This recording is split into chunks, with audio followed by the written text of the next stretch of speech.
What if I told you Spring creates your objects automatically, even before your code runs? Today, let's understand Spring Beans and Bean Lifecycle. A Spring Bean is simply an object that Spring creates, manages, and destroys for you. Instead of creating objects through new keyword everywhere, Spring creates and wires all your objects. A bin goes through instantiation, dependency injection, initialization, and destruction. Let's jump into the code to understand how Spring creates bin and manages their life cycle. I have created plain Maven project, not Spring Boot. Let's see what are the dependency I have added into the POM. I have added Spring Framework and Jakarta annotation dependencies. Jakarta annotation dependency, it will provide us all the annotation that required for this application. Now we will see the configuration of this application. The app config class, we annotated it with configuration that tells Spring it is a configuration class. We have used another annotation component scan. This tells Spring scan this package to detect all the bins. So inside lifecycle package we have created our bin. We named it MyBin and annotated it with component. This tells Spring to create the bin of this class. These are the methods executes when Spring creates the bin of this class.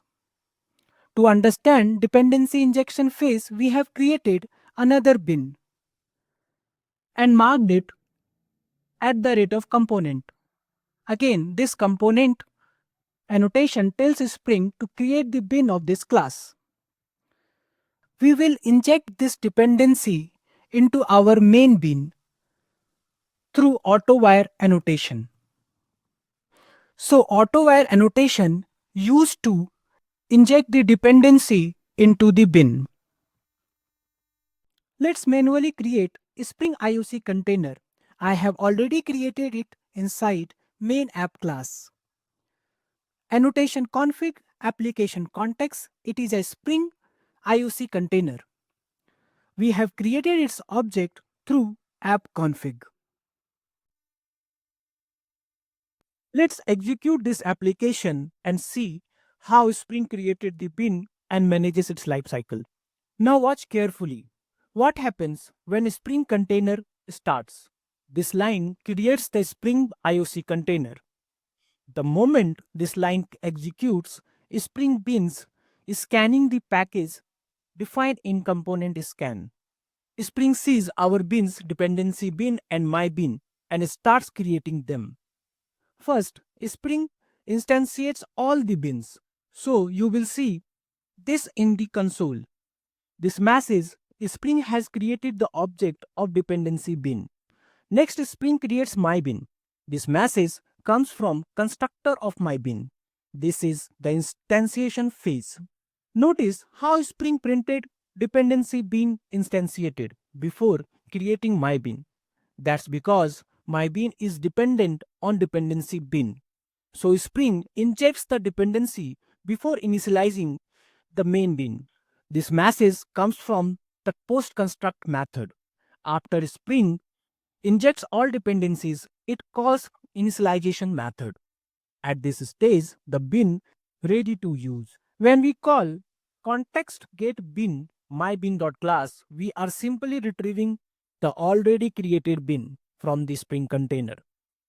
The bin is not created again, same managed object.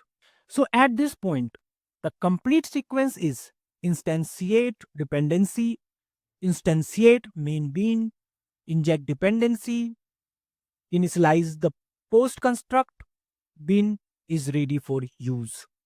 When we close the Spring container, Spring calls the pre-destroy method. This is the last phase of the life cycle, the destruction phase. Spring cleans up the bin just before shutting down. Let's quickly recap. the entire lifecycle. Spring instantiates the bin, injects dependencies, calls the constructor, runs the post constructor init method. Bin become ready for use. When the container is closed, pdestroy is executed. Bin is destroyed. This is the complete journey of the Spring Bin inside the IoC container. In the next video, we will explore Spring Bean scopes. Thank you for watching, and as always, keep learning, keep building. Thank you, signing off.